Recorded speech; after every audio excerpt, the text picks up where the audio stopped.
Hydrated? Hydrated? Oh. Is that... We usually add to that hydration because in our Discord, the worst puns are punished with the hose. My name is Bal. I'm Jana. This is episode 17? Episode 17. Hubris. Hubris. Yeah. I don't know, I feel like Hubris is a bit... I mean, it's definitely a hubristic episode, but like not even close to how hubristic the name will get. Yeah, it also, like, if you apply this to grog, it doesn't really feel earned, but we'll get to that. Yes. We'll get to that. Okay, so, date of recording, August 28th. Yes, August 28th. Long after our birthdays. Oh, yeah. Yeah. Have we recorded since then? I don't think so. Did we have a birthday episode? Like, we skipped one because you did furniture and then... But that was last week, right? That was last week, and our birthday was 2 weeks ago. I don't think we had a birthday recording. I think we had before then.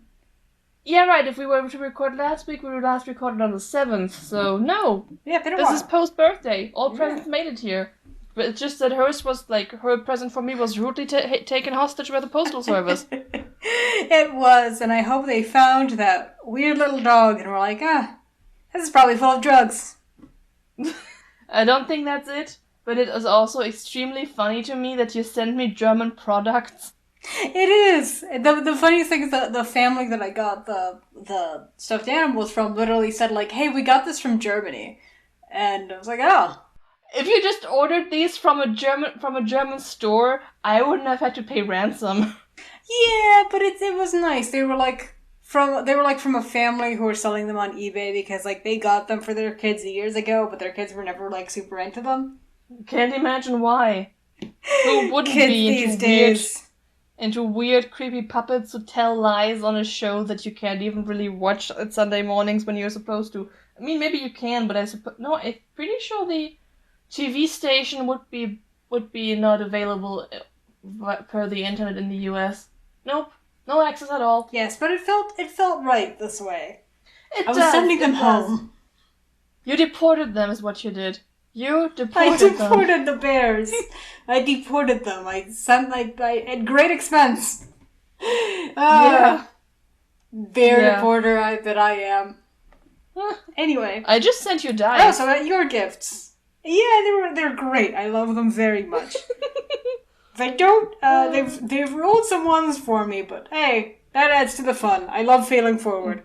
I'm so intrigued by the fact that you actually get to roll the dice during your online D&D. Yes, we do. We do it with Fantasy Grounds, and the Fantasy Grounds rolls for us and keeps us honest. We just try to be honest because we all love failing. I mean, failing means you get to have your character, like, hit in a fun, wumpish way. I think that is a very specific kind of fetish. Possibly. Speaking of very fun kinds of fetishes, actually the same kind of fetishes. Shall we get into the content and spoiler warnings, or do we have any other things we want to talk about first? Is there Did anything significant happen in Critical Role Land? I don't think so. I've been keeping it quiet, huh? Yeah. I mean, not really. The episodes are packed with stuff. Oh yeah, they keep announcing stuff, and there's some stuff that come out and they don't even announce them anymore, like that much, like board games and tie-ins and books and things. Oh, you mean the game of Cluedo? I'm sorry, it's not a good name for a product. Did I cause you psychic damage? Please tell me I caused you psychic damage. It's some psychic damage, yes. For the record, you just call it Clue, right? Yes. Okay, because over here it's definitely called Cluedo. Don't ask me where the do comes from, or the do comes from. And it is a long list of products. A female deer. Do, a female deer. A movie actually not popular in Germany. We only know Julie Andrews as Mary Poppins. But that's... I've never seen it, actually. Never seen it. I don't think I've seen it either. It's weirdly horny. Oh. It's a movie about nuns. What do you expect? Yeah, so Cluedo is up there with Miracle Whip and Colgate. Oh, Colgate? The toothpaste? Yes. Oh, Yes. God. Yeah. Because the German consumer 50 years ago wouldn't have known a lick of English unless they were living in the roughly quarter of the country occupied by English-speaking, well, not occupied in that sense, but or among the half of the country that actually was studying English at school. Sort of. How can they Oh. be trusted to know an English thing? Why do we call it Miracle Whip? Without even changing... I don't even think they changed the logo to reflect that. And I wonder if people thought Miracle Whip was related to Miracoli, which is a brand of pre-made pasta sauce, basically. Well, not pre-made, but like the kind of pasta sauce you just pour out of a bag. Yes, I've got a container of those in the fridge right now. Not even in the fridge, it would just be powder. Oh. They basically sold the spaghetti with the powder in like a pack, and then you had like a meal for 2 people. Oh, like Italian ramen. Pretty much. Apt comparison. Sorry, I've been wildly obsessed with Dungeon Meshi since last recording, which I got into Kaguya Wants to Be Confessed to. We're reading manga at each other occasionally. And each other occasionally. Though I believe at least one of those has an anime adaptation, and the other one has an anime adaptation coming up by Trigger, which is going to be exciting. Nice. Yeah, I'm really excited for it. It's going to be years until it comes out, but like, it sounds exciting. Yeah, I feel like the 3rd season of Kaguya kind of felt conclusive, and when I went to the manga from there, they already like skipped ahead a bunch of drama stuff that would have to happen before the last shot of the anime happens, so I'm not sure they're planning on getting another season. But I hope they do. I hope so too. This manga is extremely smart and is the most realistic depiction of horny teenagers I've ever seen, and that in an anime is like, oh boy. Yeah. I hope okay. I've seen some people be worried about Dungeon Meshi being adapted as a too horny thing, and honestly, I think it should be as horny as possible. It is a horny anime. It is a horny manga.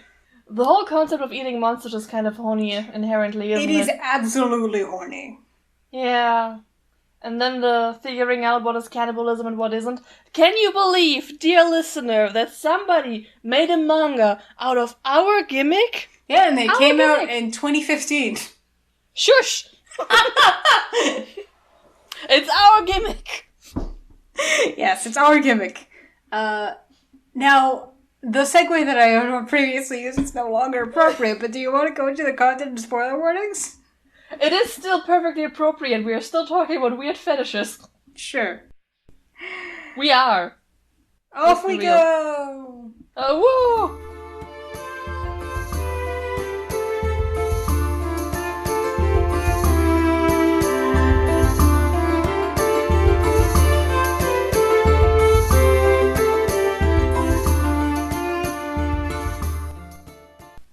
Hello there. Welcome to my special little corner called the Content Spoiler Warning section. Starting off the content warnings, this is the big gnarly fight scene episode, or one of 2 pretty big gnarly fight scene episodes. So just be aware, the Grog and Hammer fight is going to be fucking nasty. It's gonna be fun, but fucking nasty. Additionally, there's gonna be some sex work in progress in this episode. Not that that's a content warning, but they do still use some disrespectful language around it, though the actual depiction is probably the most respectful we've seen so far. There's still some ways to go. They continue with a bit of fantasy racism against gnomes for some reason, and there is some jokes about using alcohol as a coping mechanism, and mention of suicide. The suicide is more of a joke than the coping mechanism thing, but they're both things to have an eye out for. As for the spoiler warnings, you should be aware that we talk a little bit about Campaign 3. And as of this episode, we only have Ryan the Cobble present for about 10 more episodes. So, yay! And he's actually not going to be here for 2 of those 10 episodes, so hooray! Thank you very much for joining me. Oh, also, you know us. There's going to be some discussion about cannibalism, because we have to fit it in somehow. Thank you for joining me in the content spoiler warning sections, and enjoy the rest of the episode. Bye!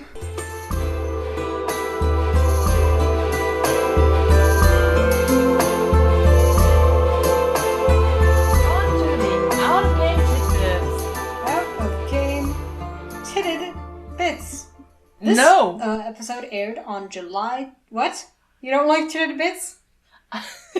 That's not what they are. But they are Titted Bits. Would you rather it be Pitted Bits? Pitted Tits? Pitted Tits is admittedly very... Pitted Tits is completely appropriate for this episode. It is. Anyway, the tidbits. This episode aired on July 23rd, 2015. Yep. So we are soaring right past them again. We are all more than a month later. Yep. We're exceeding them rapidly. But who's keeping count? Yes. Maybe for the 10-year anniversary we'll have hit next year. The main conceit of this episode is that if they reach 5K subs tonight, not 5 subs, 5,000 subs, somebody will buy them a life-size trinket plushie, like an 8 feet. It's the giant plushie with the custom-made armor that I assume Ronan just lives on now. Yeah, I assume so. It's and he's still not too big to live on it. It's like the size of a playpen. I left YouTube running after finishing the episode of making dinner, and they come on, and the next episode happened, and they just said that anybody who's ever touched this bear got lost in it. Like this giant plushie just swallows people up, apparently.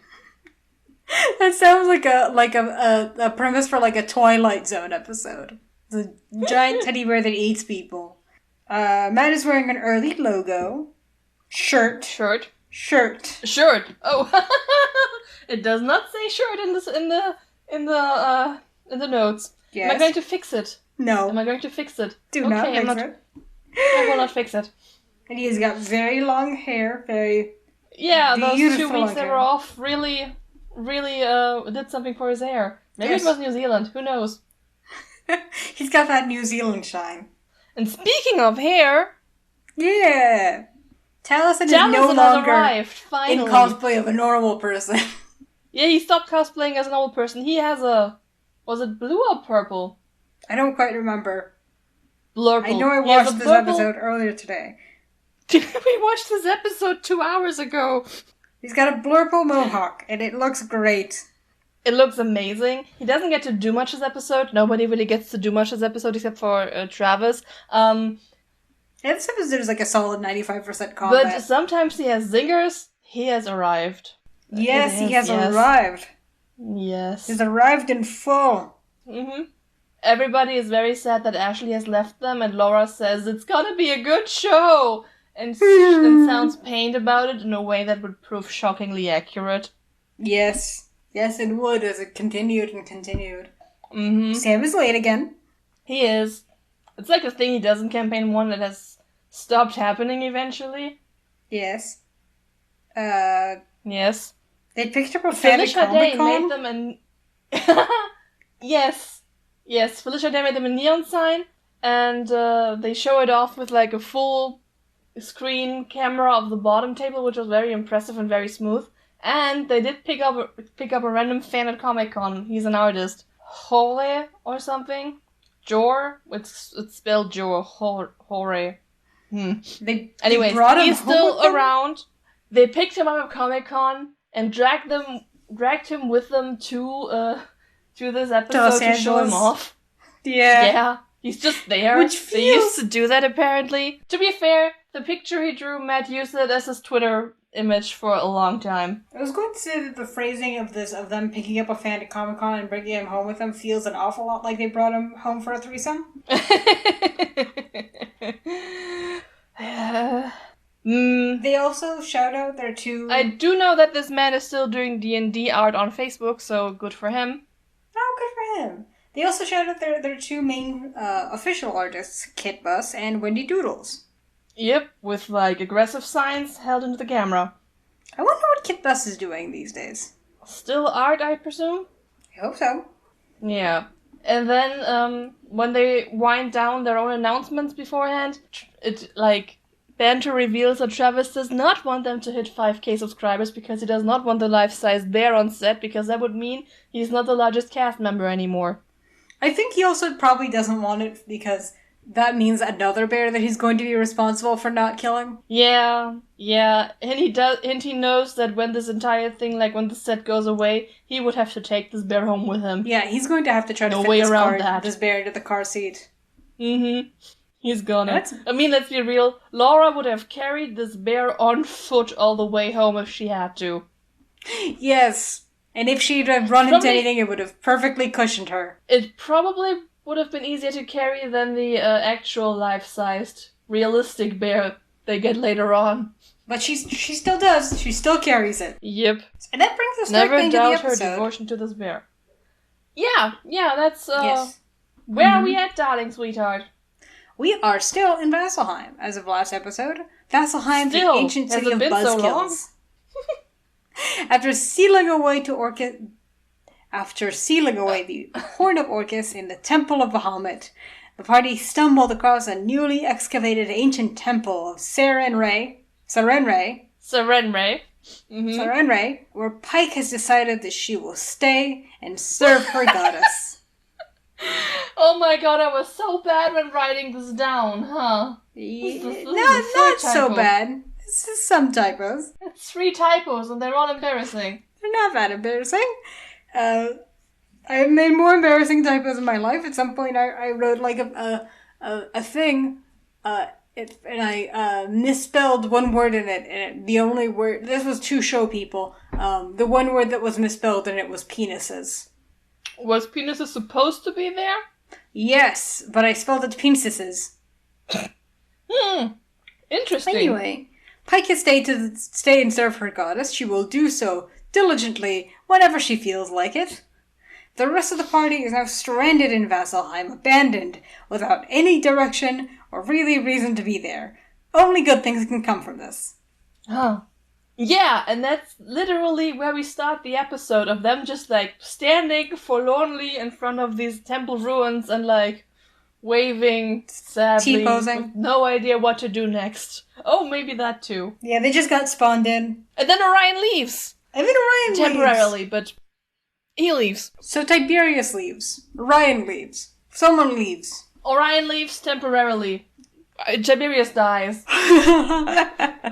And, well, Jarvis is like, I start doing rigorous CPR on Tiberius, but only the chest compression part, which is also only the part you need to do due to what doctors tell me of current CPR regulations. Chest compressions, that's the most important part. Just really get in there. I've also gotten the advice.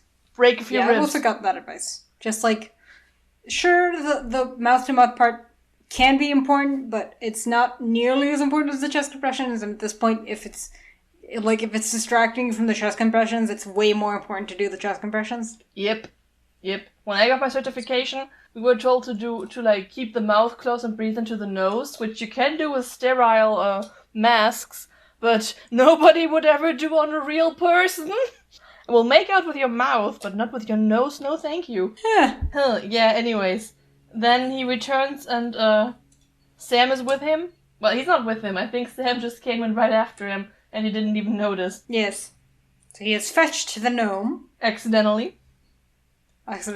Travis has a keg. A mini keg just hanging out on his table, which also very appropriate for this episode. Yes. And they agreed to go check out the local culture, but not before Scanlan takes a shit in the ruins. Much to everyone's entertainment. Is it entertainment? I mean, they're entertained by it, but I'm not. It's not the worst thing he does, but also it's like there are very few notes about this.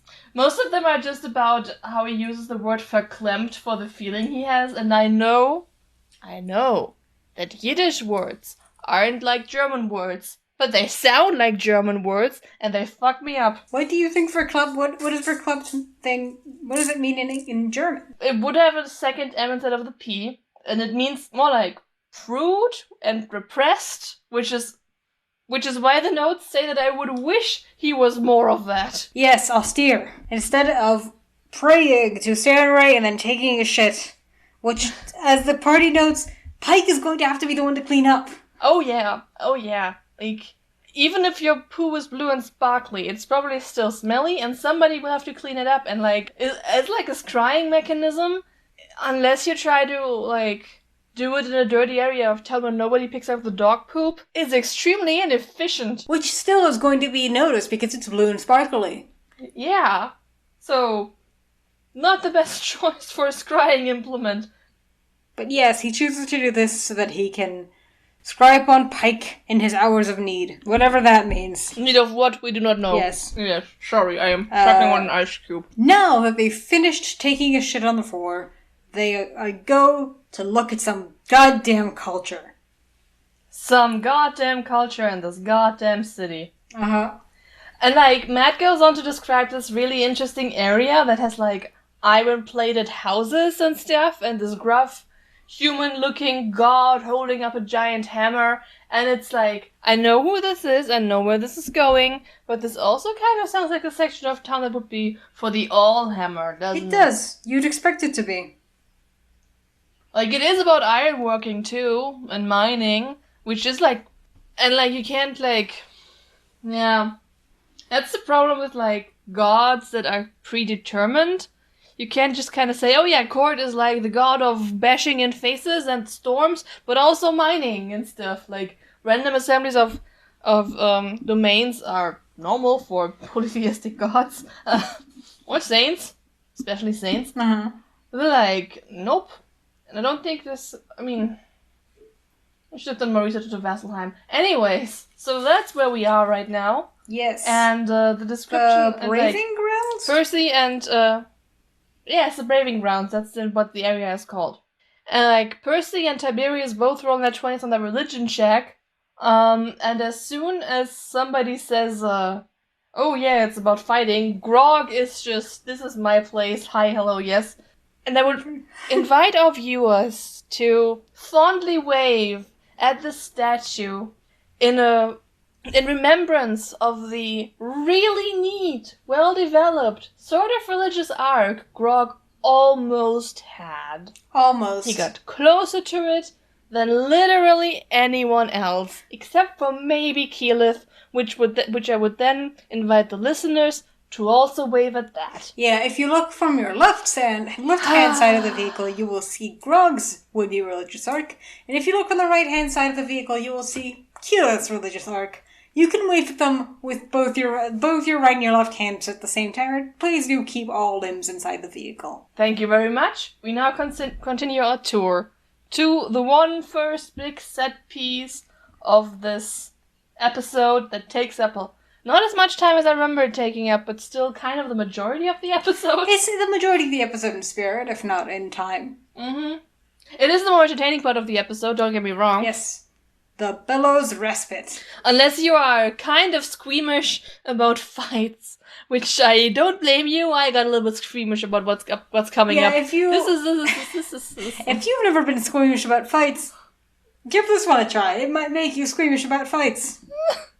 Uh-huh. We're not quite there yet.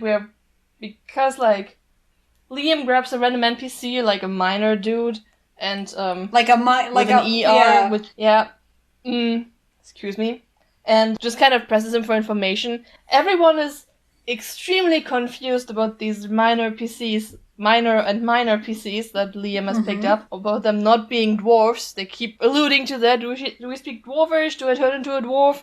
Is this a which I don't blame them for. The god whose area they're in has very dwarven vibes, as I already said. Yeah, and he tells them about, okay, so here's the Trial Forge. This is where you worship the god and have anime training montages. And if you want to get your face bashed in, there's the Crucible over there. The Crucible, that's the name of it. Yes. Something falls off screen on the set, and without missing a beat, Matt as the NPC is like, oh, pardon my friend, he's clumsy. I love it when he does that. Yes. Yes. Isn't there like this one thing that happens in a different episode where like Keyleth, where like there's a bunch of things falling down and like they cut back to Keyleth like juggling fruit? Oh, might be, yes. I remember the scene. I don't remember whether there was stuff happening outside. Of course, the most infamous moment is when Ashley hits her mic in the middle of an emotional speech. Pardon me. Pardon yourself. So anyway, they've heard the siren calls of people getting their faces smashed in, so they head towards the Trial Forge. Or actually head towards the Crucible. Yep. The Crucible. Yes, the Crucible. Who says core strength to you?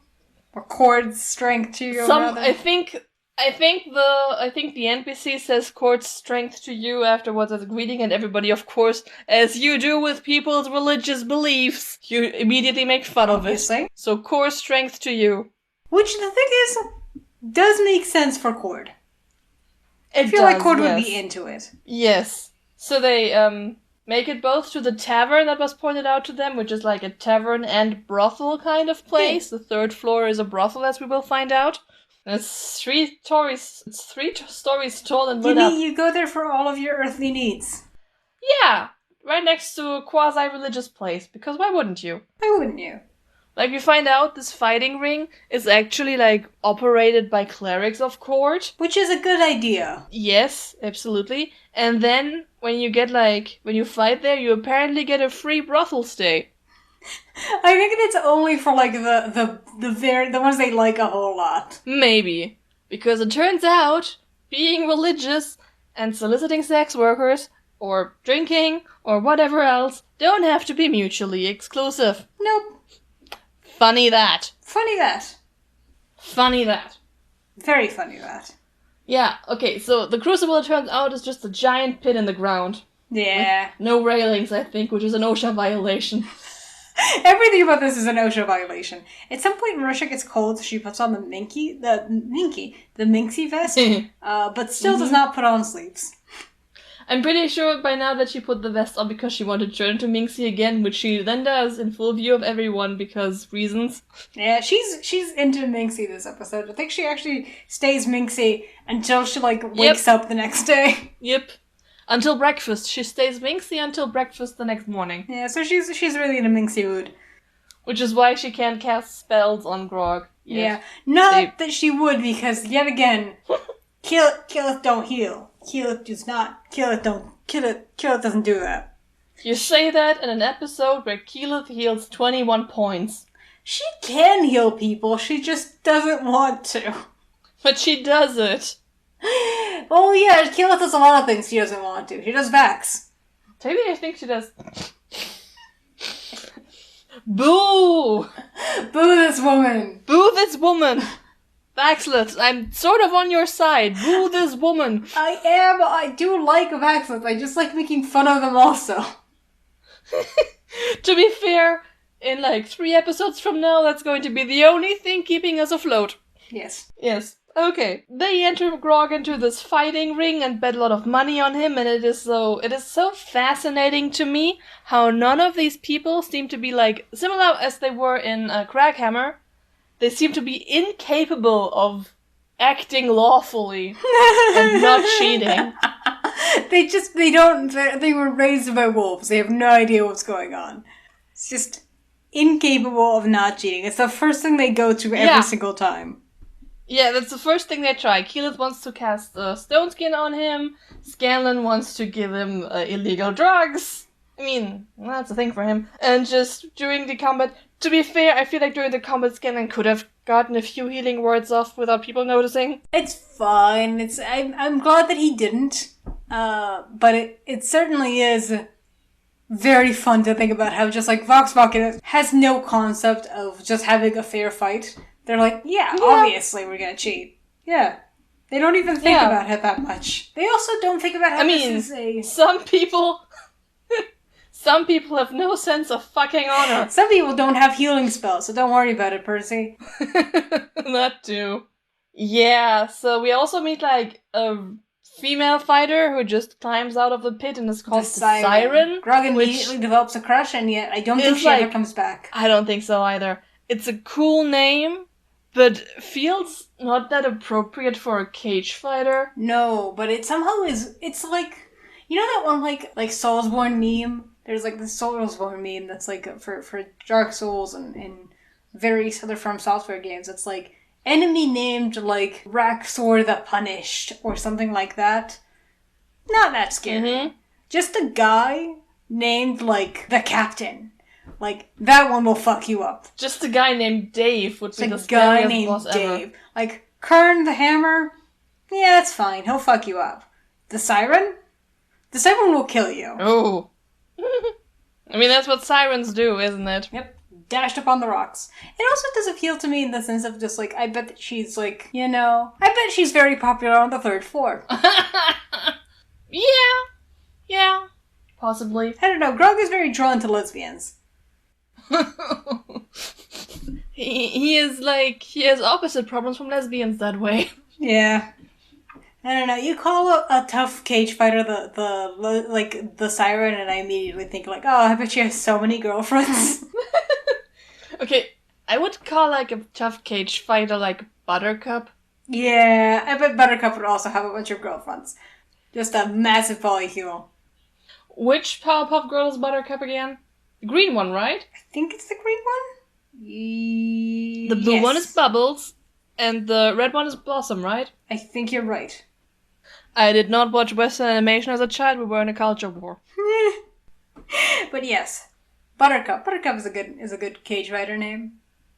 I understand this sounds kind of weird, but the culture war was between anime-watching kids and non-anime watching kids, and I was an anime-watching kid, so that's why I didn't watch Western animation.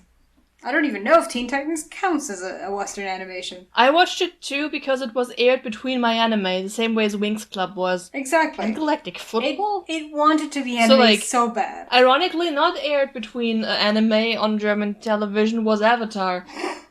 Because it was on the Nick channel, and Nick didn't do anime, Nick did do Nick shows. Yeah. And everyone else kind of...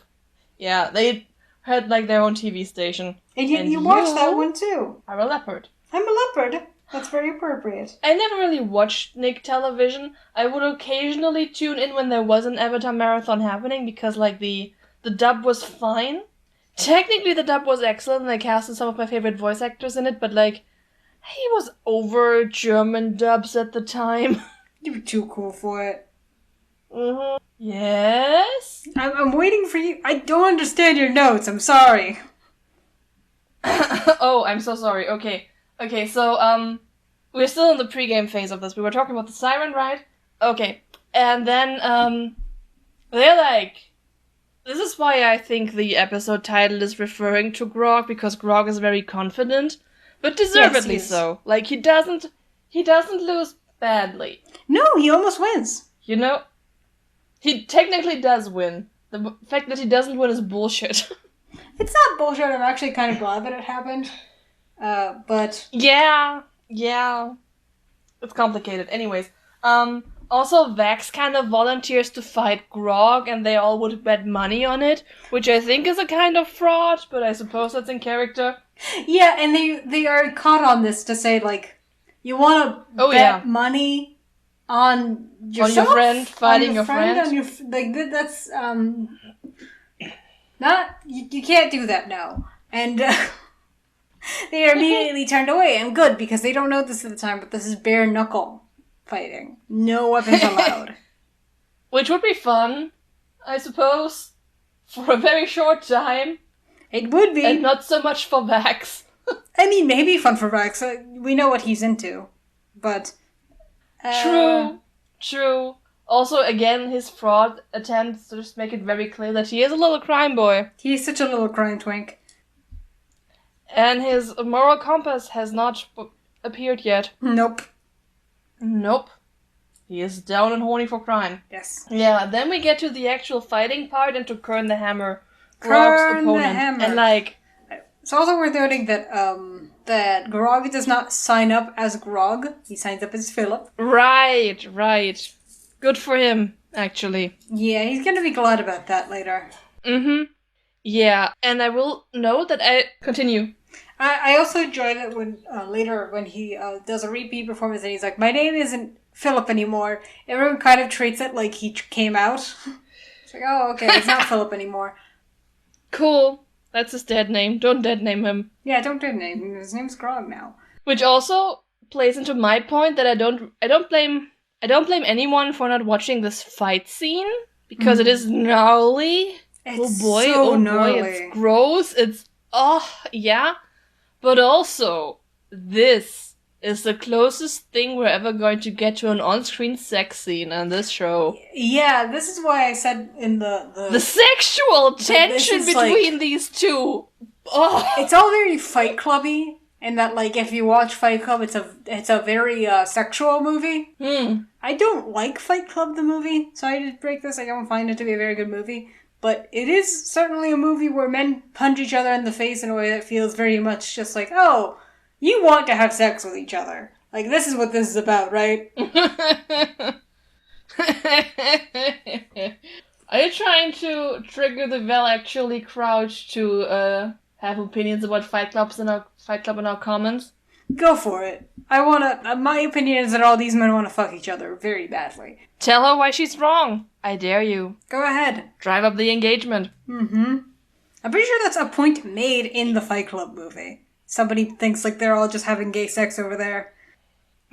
But yeah, I feel like this is very much the vibe as they're getting introduced. It's just like, I guess like Kern technically compliments Grog's face. I mean, Grog starts, like, they meet and they do the immediate face-off and Grog is like, I envy your facial hair because he's still trying to grow a beard. And Kern is like, I envy your currently unbroken face. Currently. He just called you pretty. He did. And they bite each other's lips off. Yes! We will get to that.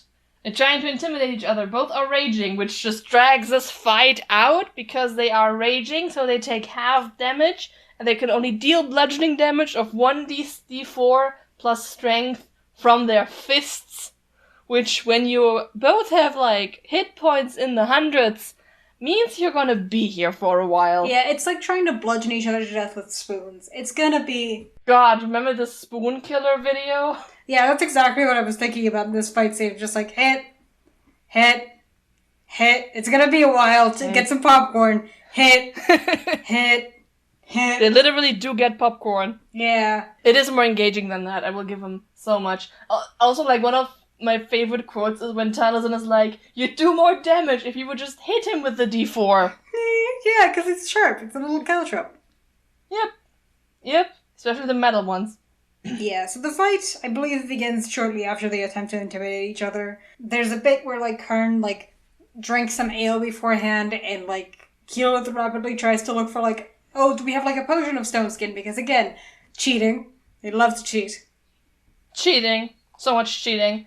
I have a bit in the notes about how it is ridiculous that with all the cheating attempts that they get caught on here, they weren't actually disqualified. Yes. Which, like, I compare to the tune-in exams. I guess the true thing is that, like, they try to cheat, but, like, Grog doesn't. Grog is never, like, actually attempting to cheat. True. Grog doesn't participate. And just for those who don't know, there's in a very early and also the best Naruto arc, they take an exam and they get instructions for a written exam like, if we catch you cheating 5 times, you will be disqualified. So the message is like, do cheat, but don't get caught. Which or is don't very get caught ninja-esque, 5 times. But also, like, technically, if you walked up to a person and copied all of their answers, that's 1 attempt. That is 1 attempt. And they can throw you out. You can compare notes 3 more times and not be thrown out. It's kind of ridiculous when you think about it. I mean, do they make you take the test over, or do you need to... Just afterwards. Huh? If you get thrown out, do they make you start the test over? They might kill you. They might kill you, they might fire you, your entire team is out of the exam. You can retry in 6 months, maybe, if you're not killed for being stupid. You're not killed during training for being stupid. They are killed during training for being stupid very frequently. Just none of the main characters ever have this happen to him, but it is heavily implied to be happening. Yes. Which...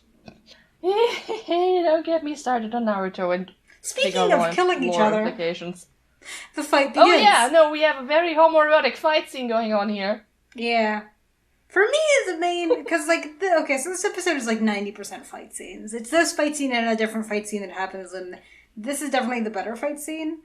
It's very gnarly. But this fight is also... It is also so honorless, in air quotes, because, like, there's hits in the nuts, there's kicks in the nuts, they throw dirt at each other's eyes, there's fighting. Yeah, this is like... Rock doesn't even start all of these. Dirty fighting. And, like, nobody takes issue. Fighting. This is dirty, disgusting fighting. At some point, like, they talk constantly Everyone about, like, is extremely entertained. I think this is actually, like, one of the first fights, just because Travis is having so much fun, that they really go into detail about, like, not just the blows being thrown, but where they hit and where they're aiming and what they're doing. And as a result, oh my god. And they're really into making it cinematic. Like, you see Travis checking in, like, as a result of that, he would be posed like this, right? So I can do that. And then they just, like, this is the most intricately choreographed fight scene. And just, like, you know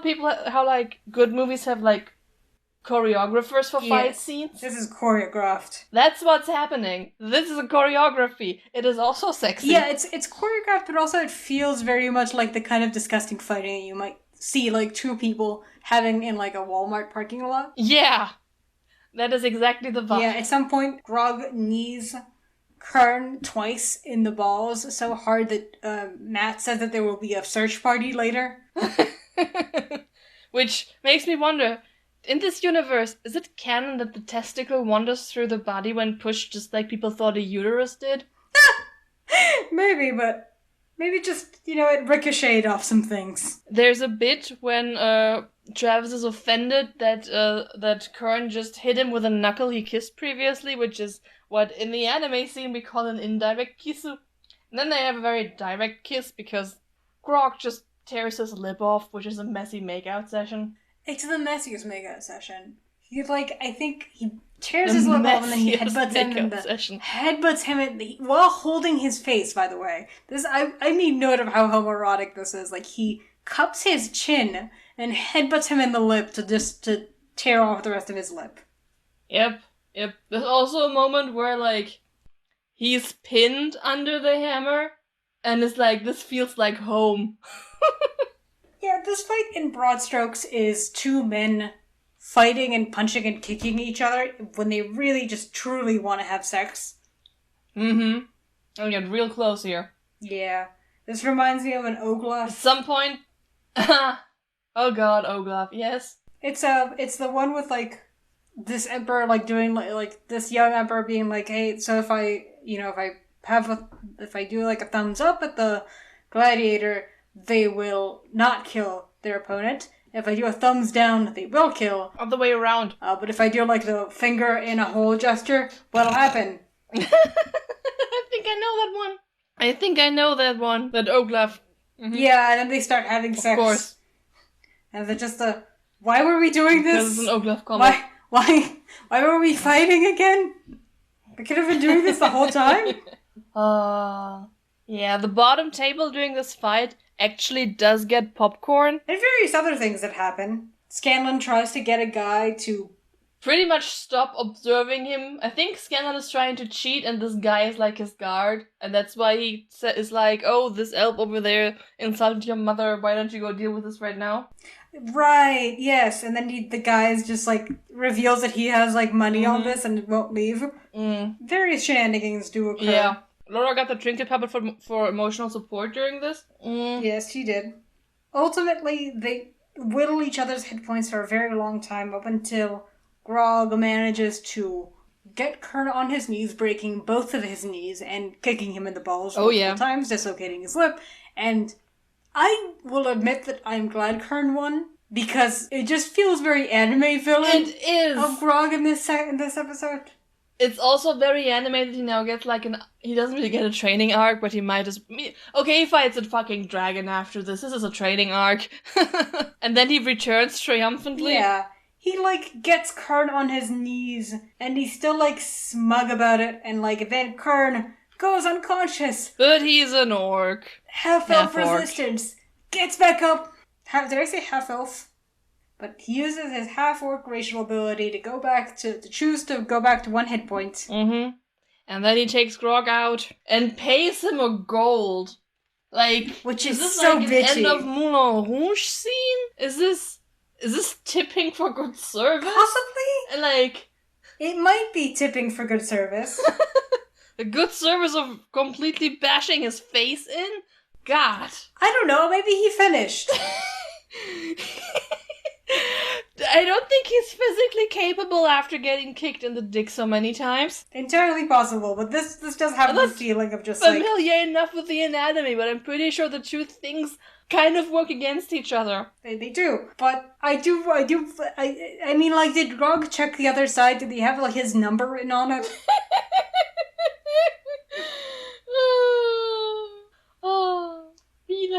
It's also, this entire episode feels a little bizarre because it is so much a, like, mirror reflection of the very first episode we ever recorded.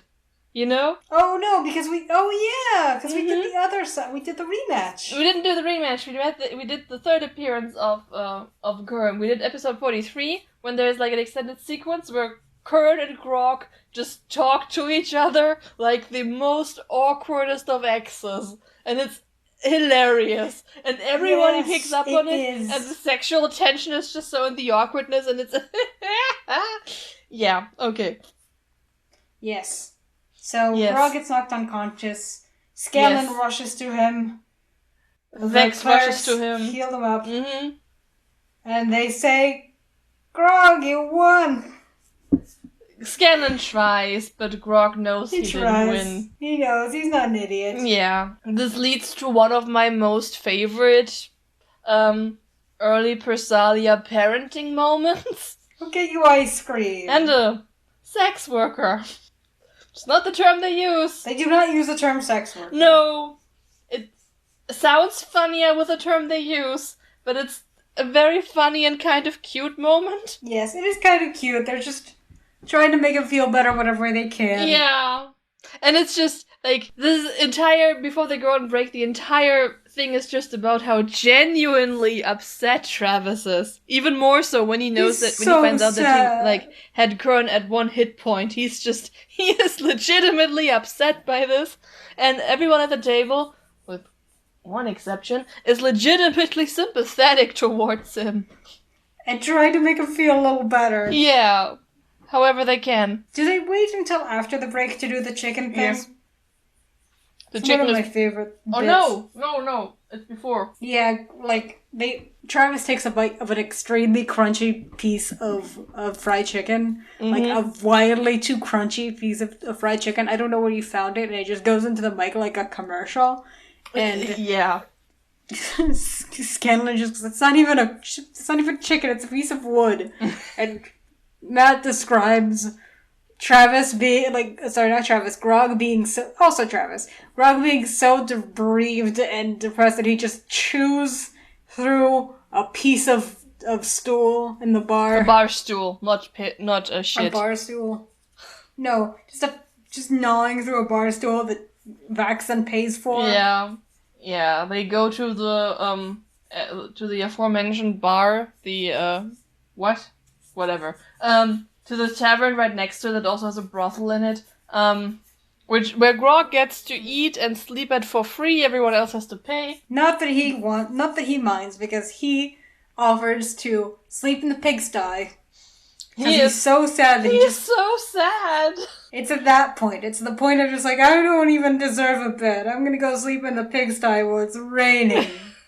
Which is also not a good way to keep your pigs. Give them like a roof. Yeah, give them a roof or something.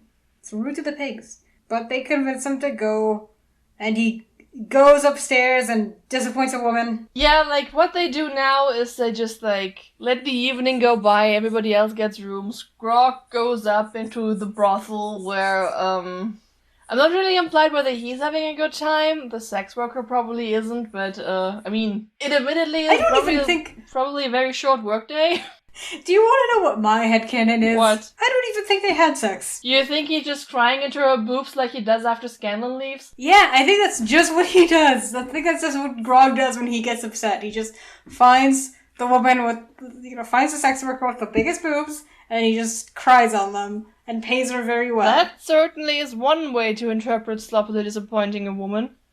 And like, Matt in this pulls no fucking punches. He is so mean. So mean, and I love him for it. So vindictive about this. He goes into like detail about this. Well, I quoted him literally right now, which is already a lot. And also there's this one moment where like Travis asks like quietly, "Where do I mark off my loss of pride?"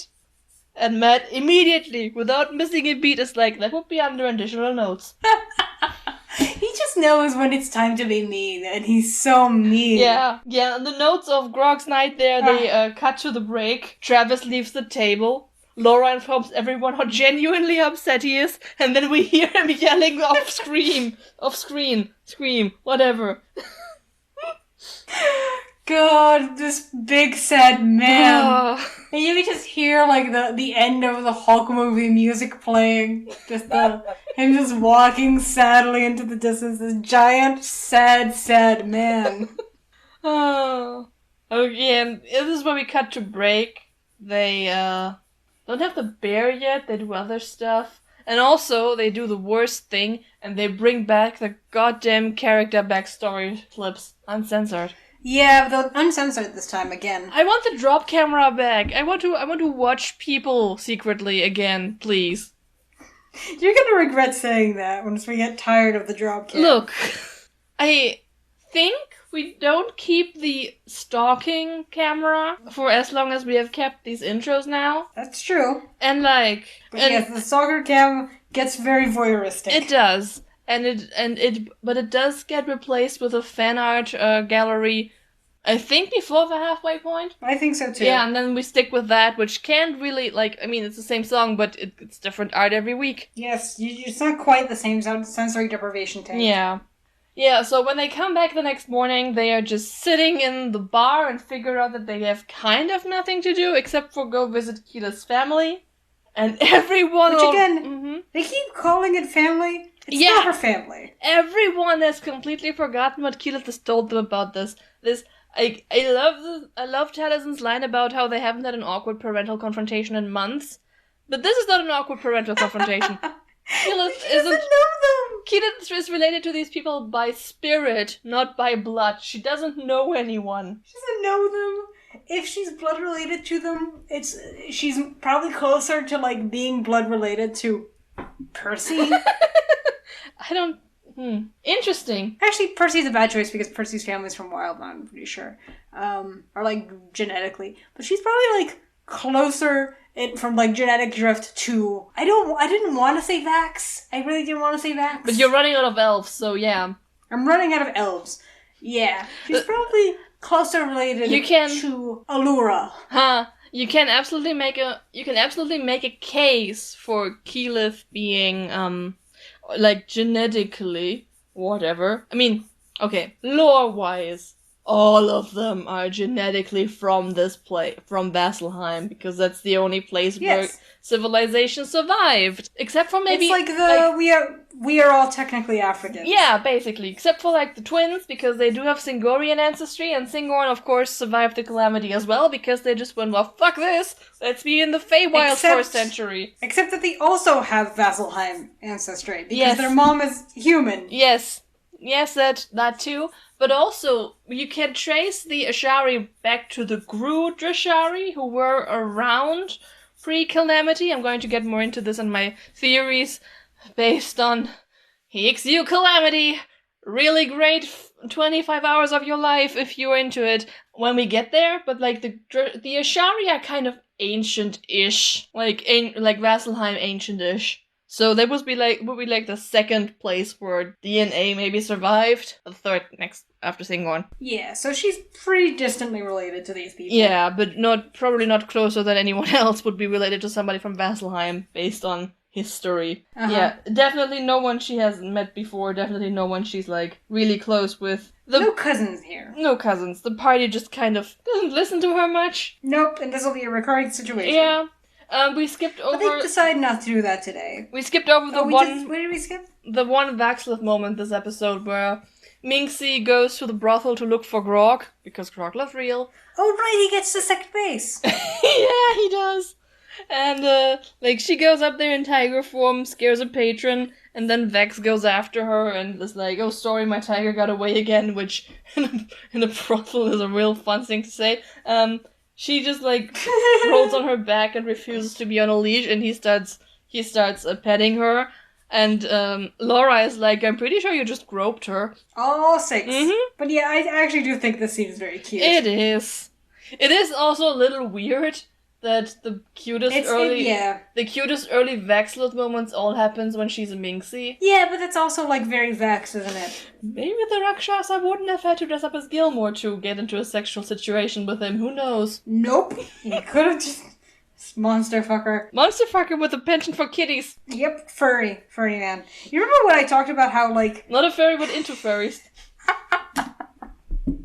Do you remember how I made a tweet ages and ages ago about how, like, if you act like the Raven at the end of Curricle 1 is literally Vax, then you have to acknowledge that he is a furry? But, like, in the feather subsection, do they have a name? I know they're scalies. I think they're just called furries.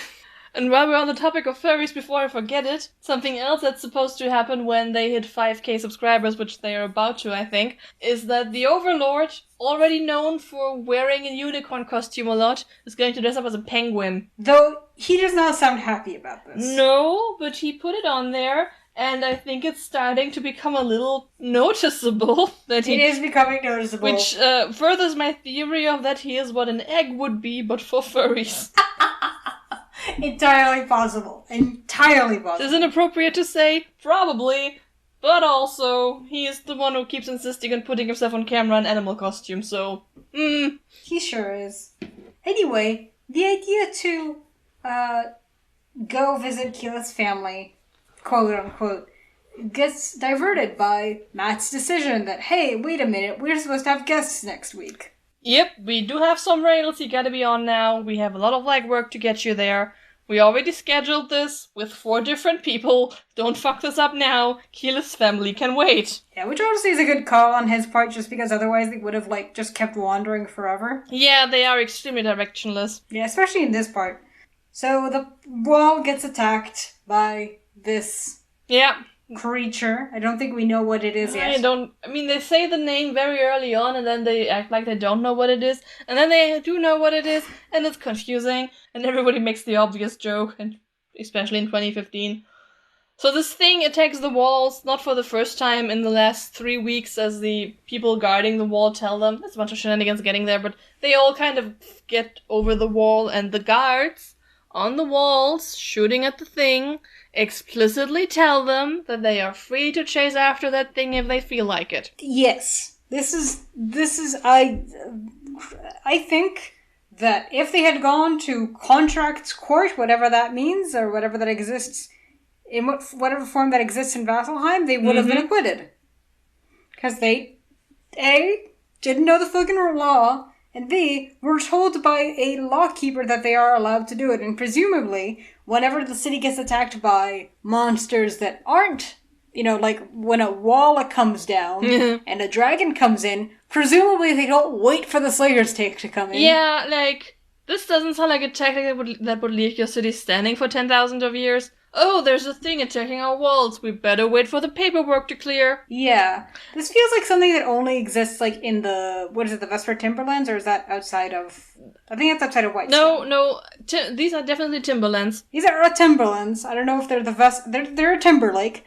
It could also just be Timberland, but also like a name at the time. Yes. But I'm pretty sure this, like, the whole Slayer's take only exists in, like, the vast, untamed wilderness of the continent of Othanzia? Yes, Othanzia. Yes. To your legal question, like, with all the expertise of someone who sucks at what she does, there's a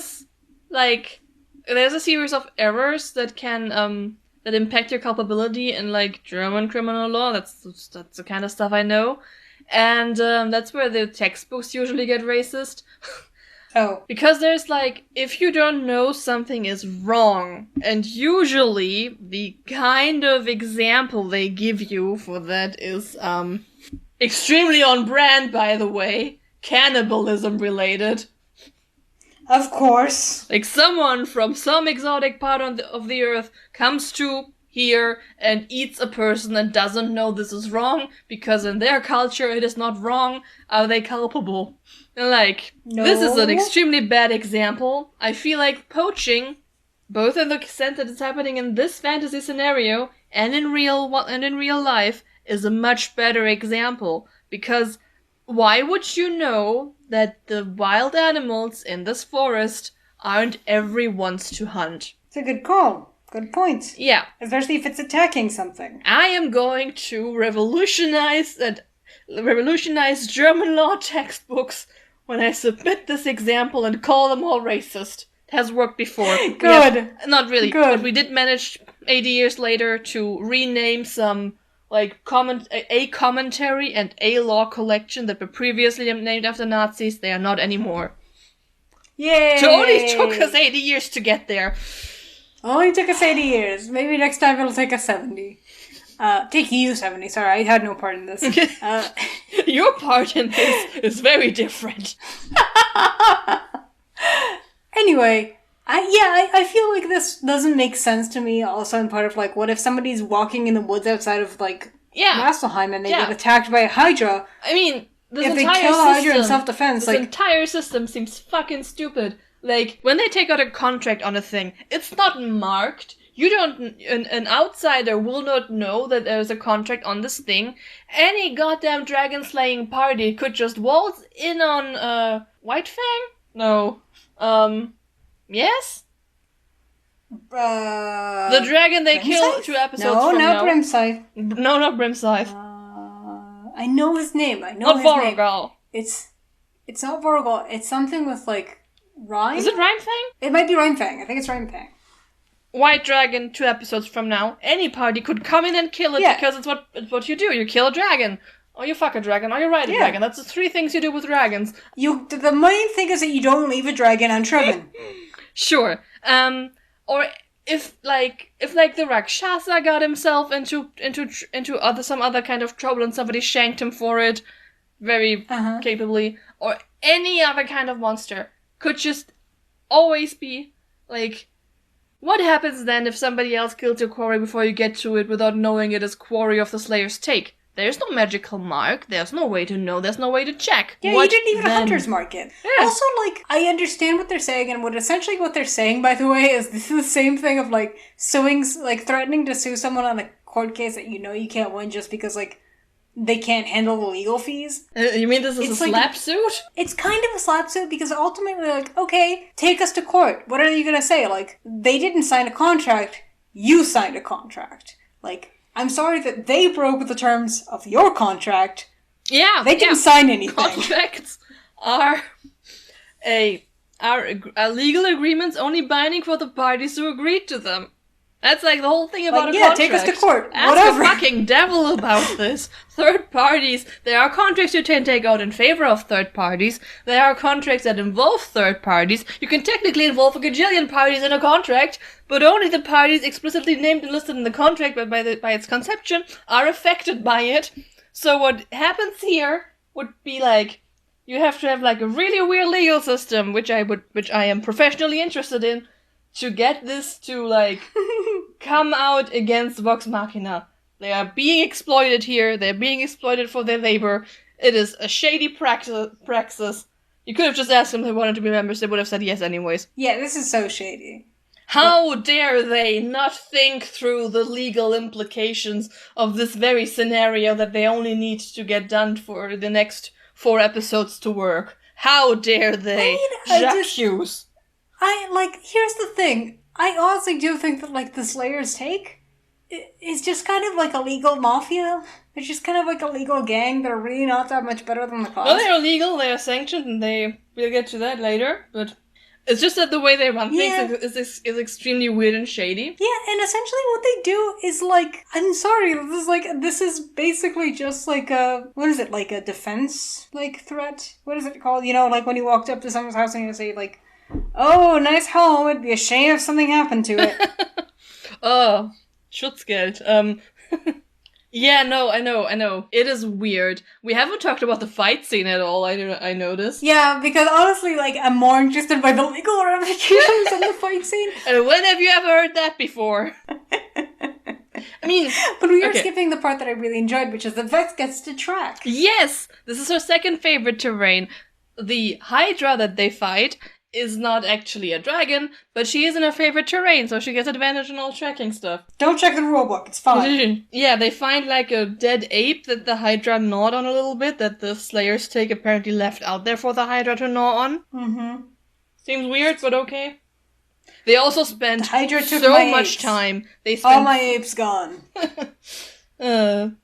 They spent so much time just for everyone to get like roll something about this ape or about this tracking sequence, because I think everybody's a little antsy after having watching Grog fight for 45 minutes. Yeah, everybody wants him. Yeah. This is, by the way, if you ever want to, like, get a dog, like, get, like, a feral dog to like you. Okay. Like, if you ever want to get the trust of a feral dog. Yep. This is how you do it. You have, like, a tame dog where the feral dog can see it, and you pet the tame dog, and you tell it what a good dog it is, and you give it pets and love and hugs and kisses. This works. And then you eventually reactivate the feral dog's memory of being domesticated and his craving for pets and praise? Not really. What you more do is you make the feral dog extremely jealous, and then it's just gonna be like, hey, wait a minute! I'm a good boy too! And this works, I've done this. Of course you have. Of course you have. It works very well. Dogs are very jealous animals, and I feel like this is kind of what happens as they all watch, like, Grog fight, and they're like, hey, wait a minute! We can fight too! I want to bite someone's lip off. Yeah, I want to do that. Grog kept it, by the way. Grog kept it as a souvenir. Just a normal thing to do. Yep. To someone who you're not in a weird relationship with. Yep. They also Skellen cast Seeming for the first time, which is probably an MVP spell. In this case, he only turns them all green and camouflagey, which does mean they are all like green and camouflagey when they show up at the Slayer's take. No, I agree. Like the green trinket is so cute. The little mossy bear. Oh. Yeah, they also being like, they like get into a position around the Hydra, they roll it in, the snipers are on opposite sides, somebody is flying, they are being extremely tactical about this entire fight, and we can be very proud of them. Does it matter? Not really. Yeah, it's a shame that they get scolded. It's a shame that they get so scolded for this fight scene, because it's actually like a pretty good fight scene. Like, it's a pretty well coordinated fight. Yeah. Like, they prepare beforehand, they ambush, they track, they organize themselves accordingly. There's a thing where, like, the Fibonacci circle. You're a hippopotamus. So when they attack, actually, I know, I'm sorry. I also want to contribute to them planning, but, like, they just do this all in a way that, like, other than one person, they all seem to fight in a very coordinated method. You can probably guess who the person who isn't fighting in a coordinated method is. We won't be ranting about him this episode. No, but I do have things to say. We ignore him. Yeah, okay. There's one thing we have to talk about later on, but it's not going to be a full-blown rant. Nope. Nope. But to be fair, we didn't really keep much of the fight in here. It's like, they fight a Hydra. Magic flies. You can imagine it. Spells do things. Trinket deals 18 points of damage at one point. Trinket then takes, like, what's 22 plus 39? 43, 63 points of damage and is out like a light. Poor Trinket. Poor Trinket. There's a really funny scene where they talk about how they need 7 more subs to get to their goal of 5,000 subs. And they just keep repeating 7 more subs, 7 more subs, 7 more subs. And in the meantime, it's just 6 more subs, and the newest sub is for Trinket. Which reminds me that we never talked about subs for bears. Right! That's a joke at the beginning. Oh, of course. Yeah, Matt says subs for bears is like a whole different Craigslist section that you do not want to go on, which I challenge. Maybe they do want to go there, Matthew. Don't assume none of those it's on things. Craigslist. It does sound a little bit like a Craigslist ad. It does. Subs for bears. I don't recommend looking for that on Craigslist, but like it's there for someone, I'm sure. Sure. 7 more subs. We also have like really bad luck in this fight with constantly missing and rolling ones. At one point, Vex tries firing an explosive arrow and just kind of drops it in front of herself, where it detonates, and she then rolls a 20 when dodging it. Which leads to Taliesin being extremely offended, like, now? Yeah. So, like, in a couple more, like, give us 100 more episodes, you're gonna be really happy she rolled a 20 to dodge something. Yeah. I think he would rather have preferred if his gift actually did what it was supposed to. Yeah. It's the thing.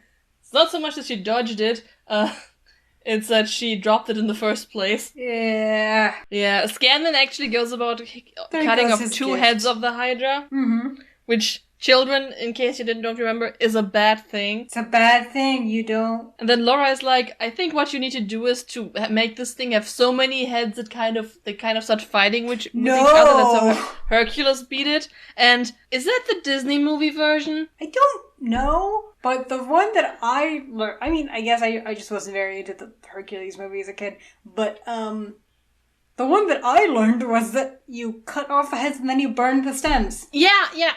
That's how I remember this too. I distinctly remember in like 9th grade having a Latin exam where we covered Hercules, and the second part was about the Hydra fight, which both involved burning the stumps and also like putting rocks on top of them.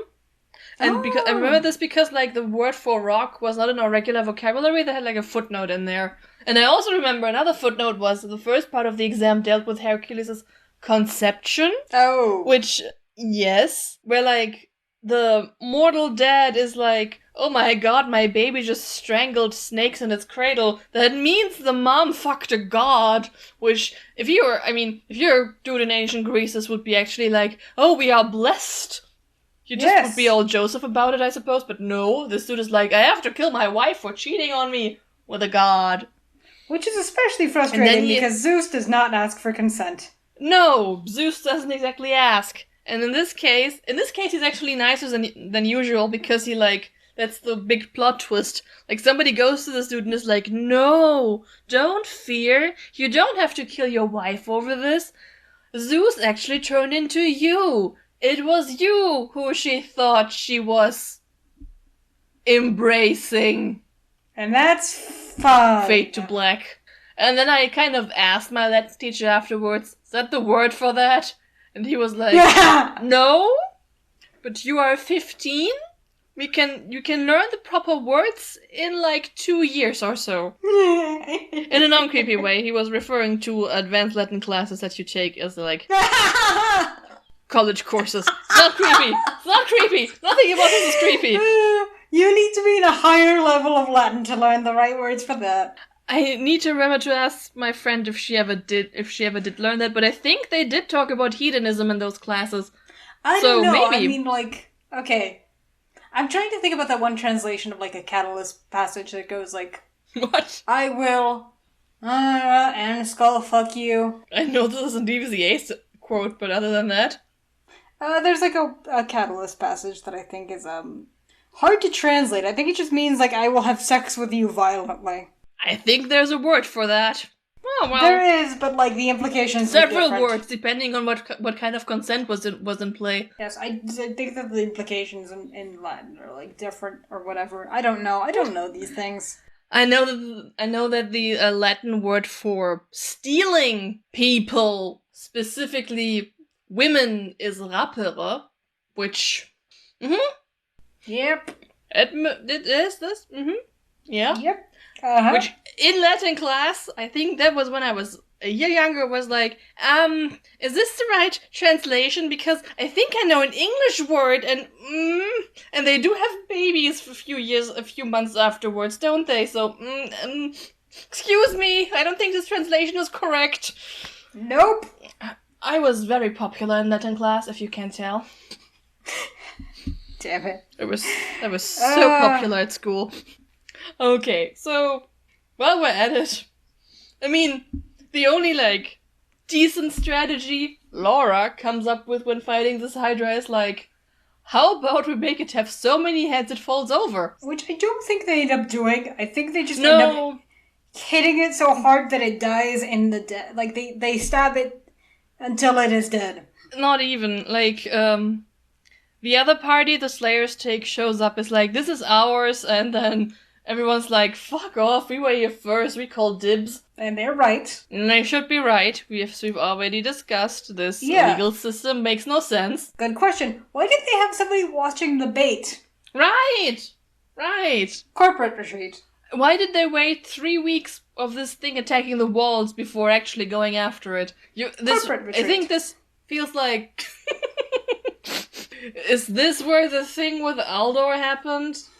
Corporate retreat, Trying to get into that. We're going to get into that next episode. It all happened in the Slayer's Take corporate retreat, and that's my story, and I'm sticking to it. We'll give you the whole story next time. No, not next week. Jesus Christ, not next week. You're busy next week. Anywho. Yeah.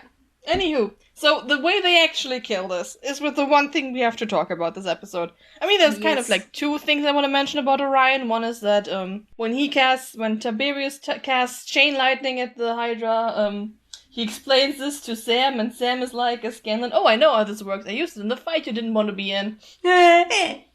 Drag him. That is also just genuinely funny. Yes. Yes, it is. And the second thing is, he finishes off the Hydra by firing 2 fireballs at it with an enormous amount of sorcery points.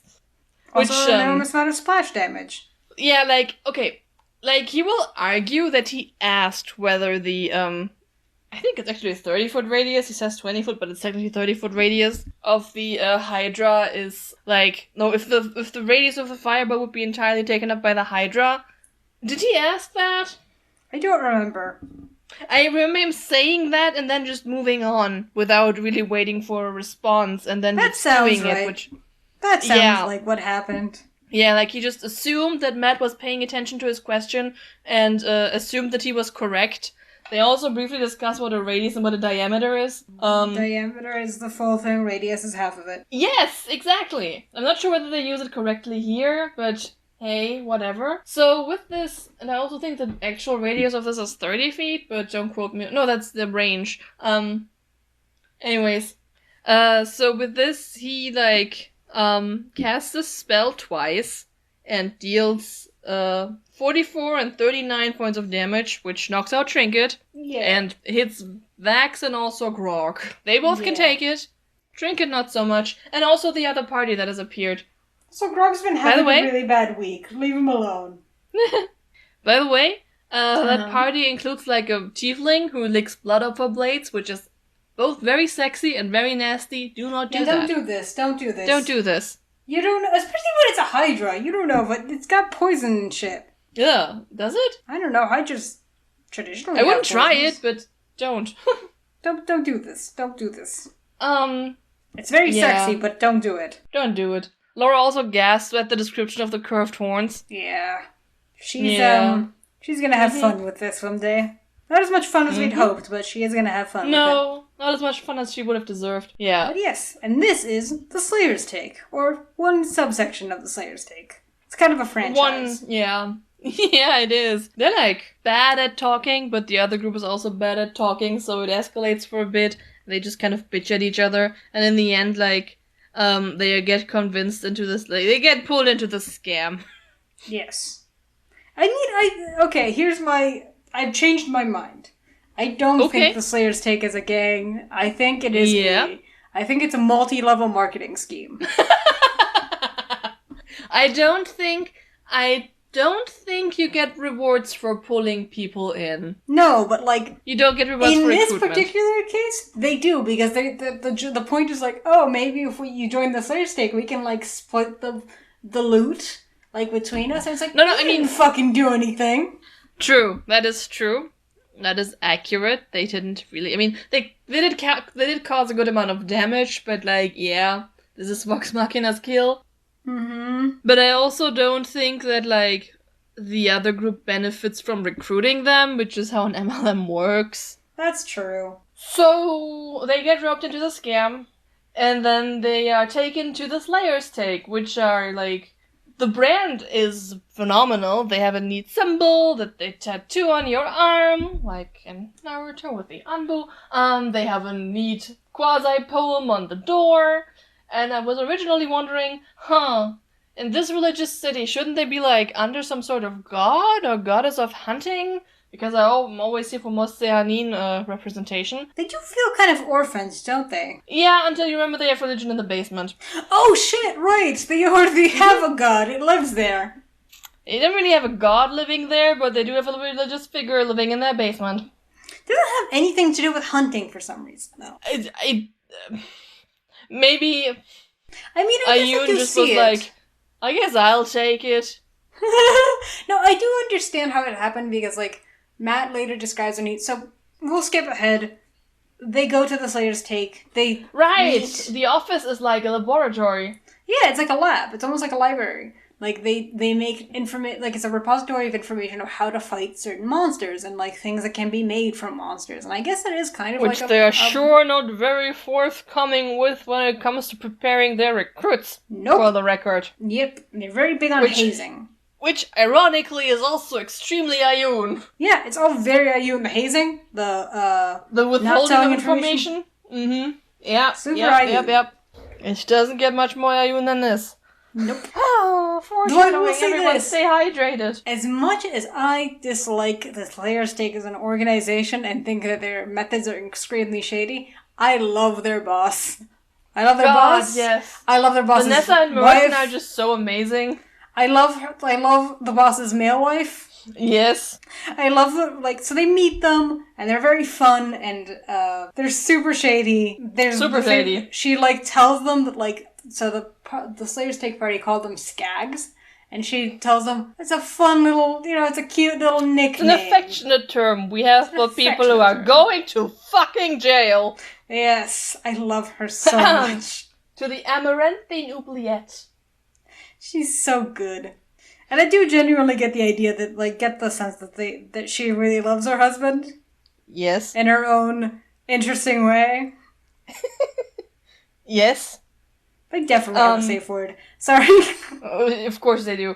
And there's also, a really, really cute moment where, with Merton at the entrance, they kind of talk about the big balls on all of them, and then also on Trinket, and then he just points at a dire bear head on the wall, and everyone is offended, and then Travis covers the eyes of the Trinket puppet that Laura has clutched to her chest. It's so cute. Yeah, so they get the deal out of this that they have to do a trial of the take, and take on a quarry and bring it home, and then they get their tattoos and they can join, and then they're part of a cult. Yes, during this conversation, Grog shows her the lip that he has, and she's very endeared by it. Which is amazing. I mean, of course, she wouldn't be turned off by somebody carrying around random body parts. This is her job. He found the one person in the entire city who would actually be kind of into that. Yeah, she's a weirdo. She loves taxidermy. Oh, yeah. That's one way to put it. Yeah, and then she splits up the teams, and I have no idea what the rationale behind this is outside of people's schedules. Because, teams. We have 2 guests. Yeah, they are split up into team party hat made of paper and a team misery. I like to think that, that is the 2 teams, yes. I like to think that's how it goes. That Vanessa has them divided into teams every time they come in, just because, she's super into, number one is fucking with people, but also she just loves arbitrary group assignments. I mean, she did manage to split them up by couples that aren't a thing yet. She's make sure there's only 1 bedroom. This is what Vanessa does. She's the teacher in high school who divides the classroom into groups based on the people she thinks have crushes on each other. She's into this. This is her fun. She does this all day. Yeah, and also just to fuck with people. She's very much openly just fucking with the twins. Yeah, I bet as soon as she's also openly fucking them, and she gives openly fucking with them. She's only openly fucking one man, as far as we know. We don't know that. They seem to have a cool marriage. They do, but I don't know. I feel I don't know. Yeah. They give. She doesn't seem like the type to share. To be fair. No, but to be honest, we know that she's fucking with at least one party because she gives them a contract that's not meant to succeed on. Which again, I don't know what her end game on that was. I don't think that was her endgame, really. I think that was just people trying to get rid of someone. We'll get into this in the next episode, probably. Yes. Or the episode after that. But that as soon as they leave her office, her and Merton are going to be cracking up about this later. Like, really fuck those guys. But also, like, party composition-wise, and not at all helped by the guest stars appearing. Really, like, one of the Happy Fun Time party has the fortitude of hummingbirds. Like, Scanlan is the only healer, Grog is the only one who can take a hit, everyone else is just, like, there, and if a stiff breeze hits them, that's it. They have, like, 1.5, together they have 1.5 spellcasters. No, they have nothing but spellcasters. The other group. Oh yeah, the other group has, Vax? The other group has 3 spellcasters. Also, everyone in that group can take a hit, or, like, Vax can take a hit, but he just literally cannot be hit, is the thing. Yes. Healer can heal, Cash can heal, they have a fighter who doesn't go down. Tiberius is, like, built in a way that makes him pretty sturdy for a full caster. Like, they are fine on hit points. The other party is not. It's Vex. Uh-oh. Percy. Uh-oh. Yeah. Scanlan. Uh-oh. And Grog. Yeah, it's fine. Grog is fine, and then they get a warlock, which no, and a wizard, which no. No. These are all spellcasters and Grog. No, these are all, like, not all spellcasters, but they're not. All they're spellcasters, not no healers. No well, healers. Scanlan heals, but These are no healers. The closest thing to a healer is, like, Grog and his, like, nurse, like, little nurse outfit and his thousands of potions. Don't knock Scanlan, he is an okay healer. He's a decent healer. I'm a big fan of actually, like, the healing capacities of a bard. Yeah, me too. He's kind of a better healer as Scanlan than he is as FCG. Yeah. Bard healing is fully reasonable, and I think that more people should consider it. It's very fun to do. Oh yeah. You can also, like, you can min-max healing as a bard by just taking the paladin auras at, like, levels before the paladins can. Uh-huh. You can also heal 1d6 as a bonus action. You can also min-max a sorcerer to be a healer, which is also very fun to do, but slightly less because you get if more your fun. DM allows this. My DM doesn't. What were you saying? Damn it! I'm saying that I think it's more fun to be a healer as a bard, because bards don't get as much fun damaging spells than vanilla. I mean, yeah, you can technically get every spell you want as a bard, but that's true. They're more like there's more like utility happening. It's just that Scanlan is really good at using the utility. Yeah, to do damage. But, like, they're not necessarily... Most of the bard spells are not damaging by default, though there are some that are. And, like, you can min-max a sorcerer to be healing, but, like, God, you get so much more fun things to do as a sorcerer if you're not min-maxing for healing. Yeah, you can... There's also, like, so many more cool things you can do with your sorcery points. Like, for example, I'm not sure if he took this feat, but he should have. Like, you can actually exclude certain people from being caught in the radius of an AoE attack with a few sorcery points. Really cool. Yeah, also because, reasons, I left the episode running and they start off the next episode with Matt explaining rules, and he, like, explains that they make, explains how they deal with sorcery points, which still doesn't account for casting 2 level 3 spells in one turn. We'll get there when we... The answer is they don't deal with sorcery points. They do not, really. We'll talk about this next episode. I think we're done with this one. Like, they split up the party, the twins are really not into it, to which Vanessa says life is hard here in Vasselheim with used to disappointment, which, sure. And then we're done. Yeah. We're just, like, finishing. I mean, there's another half hour of just them talking and opening presents, and somebody sends Matt a selfie stick. Yes, and also, like, now they announced who the guests are, which is Will Wheaton. Oh, yeah. He's, like, the last one. The first 2 guests are Felicia Day and Mary Elizabeth McGlynn. Yay, Mary Elizabeth That's McGlynn. Team Paper Party Head. And then Team Misery is Will Wheaton and Will Friedle. God, I'm so sad that Mary Elizabeth McGlynn hasn't, like, officially guested in a campaign in so long. I want to see her. I'm so glad we get to see her next episode. I like her which also so leads me to my final talking point, is that the plan so far, like, originally the plan was to do the Trial of the Take episodes as, like, 1 episode for each team. But the thing is, the atmosphere change going into Team Party Head is so amazing, and it's going to be so much fun that I'm pretty sure we're going to keep that as 2 episodes. Maybe. We'll see how it goes. And I'm pretty sure that's what we're going to do. On the other hand, On the other hand, we are also working under the prerogative of minimizing misery. Yes. So we are probably going to do episodes 20 and 21 combined. Probably. Like, there's just like 3 that things fun. worth talking about in those episodes. Everything else is like a miserable drag of people who really don't want to be at this table together, and it's just... Team Party Hat also just has more fun role-playing. So much more fun. Like they have to... Doing fun role-playing instead of being upset and miserable the entire time helps, but it's so much more fun. To talk about, I think. They also just like spend more time out. Team Misery is like done in an evening. Yes, technically. I don't know what they do for the rest of the time. Forlornly wait for Vex to come back. That's what you do. That's what you do. Burn a carpet. Yeah, don't be like confused if you get episodes 20/21 or something. Apparently double episodes are confusing for people. Should have expected that.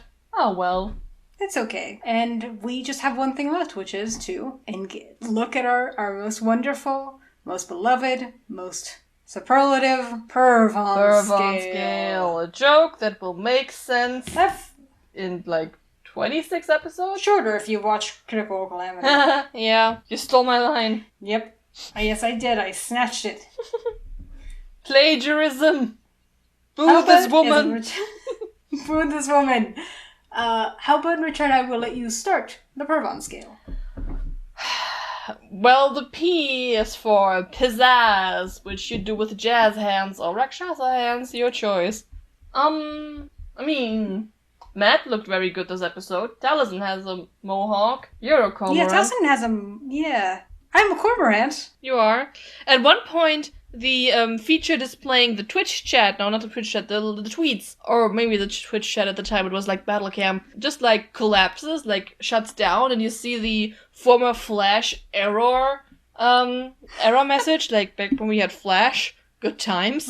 All the dress-up games. And I got genuinely nostalgic seeing that, and it made for a much more focused viewing experience because there wasn't a weird thing in the corner going 20 miles an hour. Is that much? 60 miles an hour is much, right? No, maybe. I don't know. Way too fast. Distracting. You don't want it there. Yeah. Why did I ever thought it was a good idea? I have no idea. I don't know what to give this one. Do you want to give it... I'm like leaning towards a 0. Yeah, I think that's fair. Because I feel like +1 for the good looks, -1 for the chat. Unless they would give them like half a point for the chat not being there for like 2 minutes.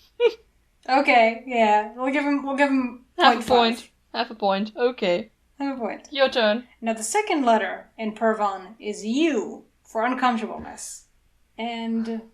Okay, this is where I have to discuss that they use language that is disrespectful for sex workers, but as you mentioned before, this is like the most respectful to sex workers they have been so far. Yeah, I mean, we don't see any sex workers, which is, like, annoying to me. Like, I wish we would have actually met them and regarded them as characters. Yeah. But, like, they don't seem to think of it as any shameful. There's a joke at one point where they mention that they need money, and they're like, oh, Vex. Like, Vex wants to go up to the brothel for some reason, and they're like, you want to do that for money? And as much as, like, I think the joke is, like, ruh-oh. And, like, that made me uncomfortable. Really? That's how you read the joke? I read the joke as, like, because Vex asked about it, and then everyone was like, I think they thought she wanted to be a customer. Really? I thought that, because they sing Roxanne, I thought they meant that, like, they're saying that she's going to do that for money. Did I completely miss that? I think I completely missed that. Okay. And that made me a little uncomfortable. Yeah. But also, like, I think this is, like, the least stigmatized that they've regarded sex work. It's just sort of like this thing. It's a thing that happens. It's fine. It's on the 3rd floor. There's nothing wrong with it. They're not weird about selecting someone. It's not like having a sandwich. Yeah. They're just going up and we don't roll for it. Mm-hmm. I mean, I'm leaning towards 0. It's an improvement. I'm leaning towards a 0 too, because like I as much as I'm a little uncomfortable, but also there's also like good uncomfortableness too, which I feel like it's not good yet, but it is an improvement. Yeah, like we're not at the Lava Chateau yet, but is that the name? Yes, the Lava Chateau. But you got it right. Yeah, it's not the leaky nip for sure. Yeah, so nothing is nothing. It's fine. Yeah. It's fine. 0. The R is for role-playing realness, which, like... I don't think... Where? Yeah, I don't think... No, actually, I will say this. Yeah? The role-playing is real. In the Travis fight. is legitimately upset. Oh, yeah. Is it even playing? That's not even role-playing. That's just... It's as real as role-playing gets. He just feels that way. He's going complete method here. Yeah. Yeah, but also, like, the entire fight was so gloriously in character and role-played out, and oh my god. So I feel like we do need to give, like, points for that. Like... Yeah. The question... A point, because there wasn't much beyond that, but I mean, there's not much going on in this episode. Another half point? I give it a point. I give it a point and a half. Okay. A point and a half. Oh yeah, Yes. this is back to me.